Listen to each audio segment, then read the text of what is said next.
nghề mới thì chúng ta xây dựng như nào? I'm glad you asked this question. Rất là vui khi mà chị hỏi câu này. Because as leaders, Bởi vì là một người chủ doanh nghiệp, we must keep thinking about O and C. chúng ta liên tục phải nhìn nhận và phân tích về O and C. This is the job of leaders. Cái này là công việc của người lãnh đạo. Every time, Mọi lúc mọi nơi, every day, mọi ngày, actually every minute, và thậm chí là mỗi phút mỗi giây luôn. they are just thinking about O and C. Người lãnh đạo chỉ phải suy nghĩ về O and C thôi, tức là cơ hội và thách thức. C is the challenges, C là những cái thách thức. and we must know. Chúng ta phải biết được.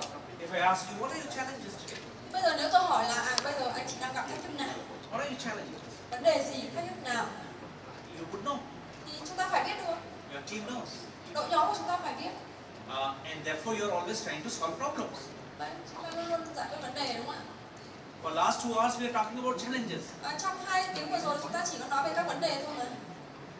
But the other job of leader Nhưng mà một cái công việc khác nữa của người lãnh đạo is O, là chữ O, which means opportunities. chính là chúng ta phải phân tích, nhìn nhận được những cái cơ hội mới. If you keep thinking about challenges, Nếu mà mình cứ nghĩ hoài về những cái vấn đề, những thách thức, how to solve problems, và lúc nào cũng nghĩ cách giải quyết vấn đề, then you will lose có thể mình sẽ đánh mất những cái cơ hội. in looking at opportunities. Chúng ta sẽ đánh mất những cái cơ hội. What are your challenges?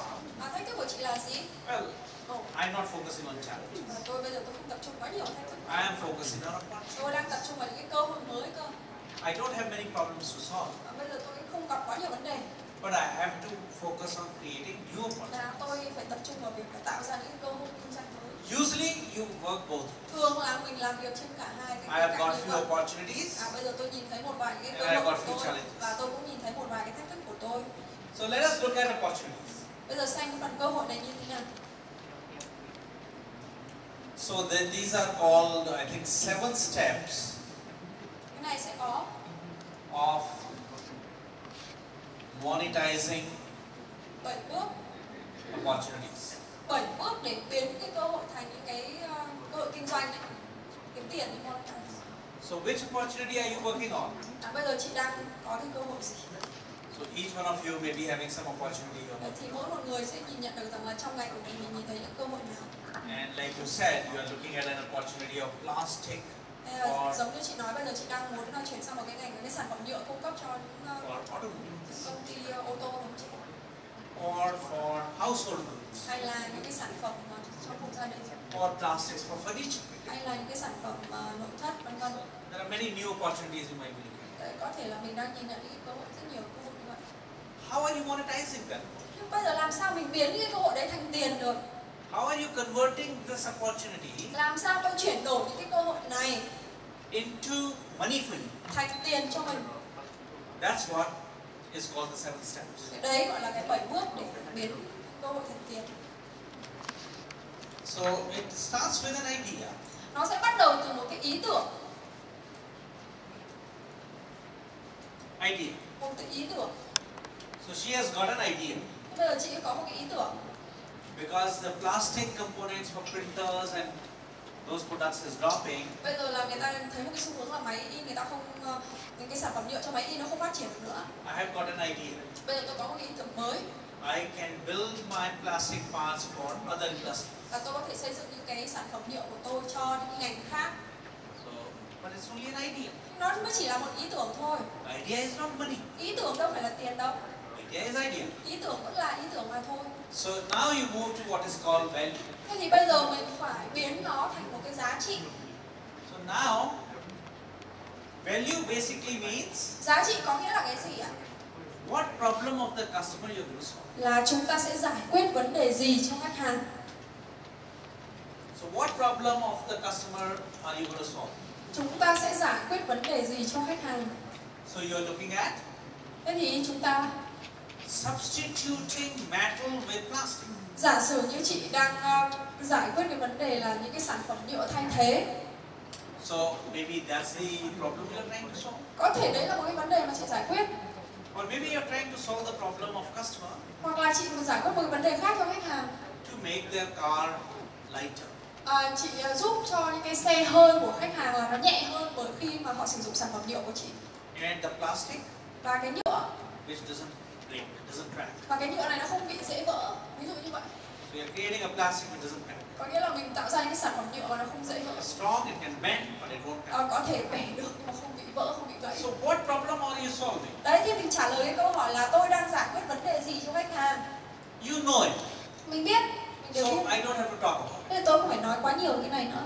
Then I move to what is called value proposition. Thế thì sau đấy tôi sẽ biến cái giá trị đó thành một cái đề xuất giá trị.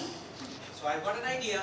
Thế bây giờ tôi có một ý tưởng. I know what problem of the customer I'm going to solve. Tôi biết là tôi sẽ giải quyết vấn đề gì cho khách hàng. And value proposition is why would a customer buy me? Còn đề xuất giá trị là tôi phải trả lời được câu hỏi tại sao khách hàng nên mua sản phẩm của tôi. Why not my competitor? Tại sao họ lại không phải là đối thủ cạnh tranh? What is it that will be different for me? Tôi có cái gì mà nó khác biệt khiến khách hàng phải mua của tôi? That's a value proposition. Cái đấy gọi là cái đề xuất giá trị khách hàng.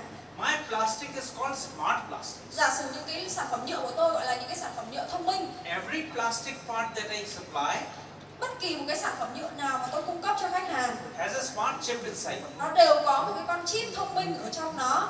Not only I can track how you are using it, Tức là tôi có, ngoài việc là tôi có thể theo dõi được cái quá trình sử dụng của cái loại nhựa này, but I am very environment friendly. mà cái loại nhựa của tôi còn rất là thân thiện với môi trường nữa. So at the end of the life of the plastic, Thế thì đến cuối cùng ấy, I will track every plastic part. tôi có thể biết được rằng tôi có thể theo dõi, nhờ cái con chip đấy tôi có thể theo dõi được tất cả vấn đề của cái sản phẩm nhựa của tôi. Or maybe my plastic is the cheapest. Hoặc là nhựa của tôi là cái sản phẩm nhựa rẻ nhất ở trên thị trường. What is the value proposition? Đấy, vậy thì chúng ta phải trả lời được câu hỏi đề xuất giá trị của tôi đây là Why gì? will customer buy? Tại sao khách hàng nên mua của tôi? Now, Vậy thì bây giờ basically this is very general about the customer. cái đề xuất giá trị khách hàng này khách hàng đã hiểu rồi. So now you have to go a little bit more into detail. Bây giờ mình phải đi vào chi tiết hơn một chút. So now you come to this, which is called 3C analysis. Tiếp theo mình cần phải đến một cái bước gọi là phân tích 3C. 3C analysis. Phân tích 3C. So now you understand your company, Mình cần phải hiểu về công ty của mình. strength and weakness. Mình cần phải hiểu về các cái điểm mạnh, điểm yếu. Secondly, you must understand your competitor. Thứ hai, mình phải nghiên cứu và hiểu về đối thủ cạnh tranh. Thirdly, you must understand your customer. Và thứ ba, mình cần phải hiểu về khách hàng. So now let us analyze how many customers of automobile would there be? Đó, phân tích ví dụ bây giờ có thể có bao nhiêu đơn vị sản xuất ô tô mà cần cái sản phẩm nhựa của mình. Who are the competitors of mine who are supplying plastic to them? Trên thị trường ai là những cái đối thủ cạnh tranh mà cũng cung cấp những cái sản phẩm nhựa trong các công ty ô tô như vậy? What is my company's strength? Điểm mạnh, công ty của tôi có điểm mạnh gì? Something I must have better than competitor. Tức là tôi phải có một cái điểm mạnh gì đấy mà nó tốt hơn đối thủ cạnh tranh. So I understand now. Sau khi mà phân tích thì tôi mới hiểu được. So how many steps have we done? Chúng ta đã làm mấy bước rồi ạ? 1, 1, 2, 3, 4, 5. Now I understand a little bit. Bây giờ tôi mới hiểu tốt hơn một chút rồi. But still I'm not smart. Nhưng mà tôi vẫn chưa đủ thông minh đâu. I still have to understand 3 more steps. Tôi vẫn cần phải làm 3 bước nữa. So I go to the next step. Bước tiếp theo là Now in this step I must understand my business model trong bước này tôi phải hiểu cái mô hình kinh doanh của tôi and my ecosystem. và cái hệ sinh thái của tôi. You understand ecosystem? Chúng ta hiểu cái từ hệ sinh thái không ạ?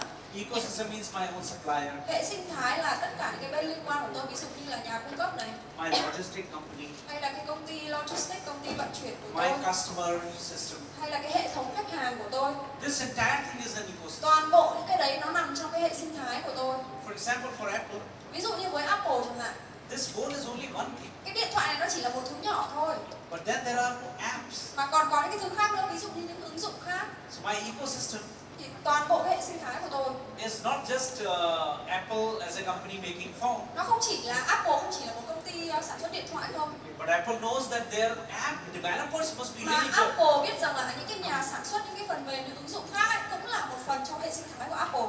And then companies like your companies Rồi là những công ty khác như công ty của anh chị cũng vậy, must create an app for iPhone. phải tạo ra một cái app cho iPhone chẳng hạn, cho Apple. So if I'm Apple, Ví dụ vậy, tôi là Apple not only I will develop a good phone, thì không chỉ là tôi sản xuất một cái điện thoại tốt, but I will work on my app developers mà tôi cần phải chăm sóc, tôi cần phải phân tích cả những người phát triển ứng dụng And also ask my customers to create habits. Và đồng thời tôi cũng yêu cầu khách hàng là tạo ra nhiều app hơn. Ví dụ vậy. Then my Apple will sell more. Sau đấy cái Apple của tôi nó mới phát triển hơn. Look at your business model. Tiếp theo là tìm ra hay là phân tích xác định cái mô hình kinh doanh của mình. Look at your revenue. Thứ nhất là doanh thu này. Look at your cost. Chi phí này. Look at your risk. Và rủi ro. These three things. Sorry, what is it? Risk. Risk. Rủi ro. Any of these three can kill you. Bất kỳ một nhân tố nào trong ba cái nhân tố đấy đều có thể giết chết mình. How you generate revenue? Mình tạo ra doanh thu như thế nào? Maybe there is a better way to generate. Có thể có những cái cách khác tốt hơn để tạo ra doanh thu. That's how this e-commerce companies. Đấy là tại sao bây giờ có những công ty thương mại điện tử là như vậy. Or Grab kind of companies. Hay là những công ty như kiểu Grab ấy, người ta tạo ra doanh thu khác biệt. Started killing the traditional. Đấy, người ta đã bắt đầu giết chết những cái công ty taxi truyền thống. What is your cost structure? Tiếp theo cấu trúc chi phí mới của mình như thế nào? If you make a plastic part like a steering of my car. Nếu như mình sản xuất một cái sản phẩm nhựa cho một cái xe hơi. Your cost structures are so high. Thì cái cấu trúc, nếu mà cấu trúc chi phí của mình nó quá cao á, you can never compete with others. Thì mình không bao giờ có thể đấu lại được những cái đối thủ cạnh tranh khác. What is the risk you are taking? Tiếp theo là mình đang chịu những cái rủi ro nào, mình đang chấp nhận cái rủi ro nào. Huge risk. Ví dụ như mình đang chịu một cái rủi ro rất là lớn. So analyze these three. Vậy thì phân tích ba cái yếu tố đấy. So now that you are smart. Bây giờ sau khi mà làm được các bước như vậy rồi, you got the idea. Mình có một ý tưởng này. You understand your value. Sau đó mình biến nó thành giá trị. You understand your value proposition. Và sau đó biến nó thành một cái đề xuất giá trị. You have done your 3C analysis. Mình phân tích 3C. You have also understood your business model and ecosystem. Mình cũng phân tích được cái mô hình kinh doanh và hệ sinh thái của mình. Now you move to step number 6. Thì mình sẽ bước vào, mình sẽ chuyển sang cái bước số 6. And step number 6. Bước số 6 is what is called our pestle. Phân tích pestle, tôi sẽ giải thích. Pestle. Pestle. Pestle means that now I have to look at my pestle là sao? Government regulation. Thứ nhất là tôi phải phân tích được những cái luật hay là gọi là những cái quy định của chính phủ liên quan đến ngành của tôi. Maybe there's a government regulation on plastics for. Có thể là chính phủ có một cái quy định về những cái sản phẩm nhựa chẳng hạn. Look at the economic situation. Tiếp theo là chúng ta phải phân tích những cái bối cảnh kinh tế. How is the automobile industry growing? Cái ngành ô tô ấy nó đang phát triển như thế nào? Look at the social system, society. Tiếp theo là chúng ta phải phân tích được các cái nhân tố mang tính xã hội. Automobile means also mobile. Xe hơi, đúng không ạ? Society is how they would. What kind of new trends of people is coming? Bây giờ chúng ta thử phân tích xem là xã hội có những cái xu hướng mới nào hay không. Look at the technology. Tiếp theo là công nghệ chữ T đấy. Look at the environment. Tiếp theo là những cái nhân tố liên quan đến môi trường. Look at the legal issues. Và những cái vấn đề liên quan đến pháp lý, vân vân. Now you are understanding the whole market much better. Thì lúc đấy mình mới có một cái nhìn toàn cảnh, một cái hiểu toàn cảnh về cái thị trường xung quanh chúng ta. So now your idea has turned into value. Thì nhìn lại này, từ giá trị, từ ý tưởng chúng ta biến thành giá trị. Which turned into value proposition. Biến thành đề xuất giá trị. I studied the 3C. Sau đó phân tích 3C. I understood my business model. Hiểu về mô hình kinh doanh. And I understood my ecosystem. Và hiểu về hệ sinh thái. And then I analyzed my political, economic, society. Và tôi phân tích những cái nhân tố ví dụ như chính trị, kinh tế, môi trường nếu có, vân vân. Now I have a good understanding of my opportunity. Bây giờ tôi mới hiểu một cái cách toàn diện về những cơ hội của tôi. And the last step. Và đến bước cuối cùng là gì? That now you do is what is called market sizing. Cuối cùng là phân tích quy mô thị trường. Now market sizing means you have to show me how big is the Quy cake. mô thị trường chúng ta phải xem là cái chiếc bánh này nó có to hay không. How is the profitability of this industry? Cái ngành này nó có khả năng sinh lợi hay không? What market share will you make? Mình sẽ có khả năng chiếm được bao nhiêu thị phần? 10% in next year. Ví dụ như là 10% trong năm tới. And 10% next year will give you how much? Maybe 10% trong năm tới 10 billion VND business. Thì chuyển đổi ra tiền thì nó là bao nhiêu? This is your market size that you're looking at. Ví dụ như cái này chính là cái quy mô thị trường mà tôi muốn hướng tới. What profit will it create? Thì cái quy mô này nó sẽ tạo ra khoản lợi nhuận là bao nhiêu? Now this will give me a business proposal. Thì cái này nó mới cho tôi được nhìn được một cái nhìn toàn cảnh về cái ý tưởng kinh doanh từ ban đầu ấy. And I need a 3 years plan. Và tôi cần phải có một cái kế hoạch trong vòng 3 năm.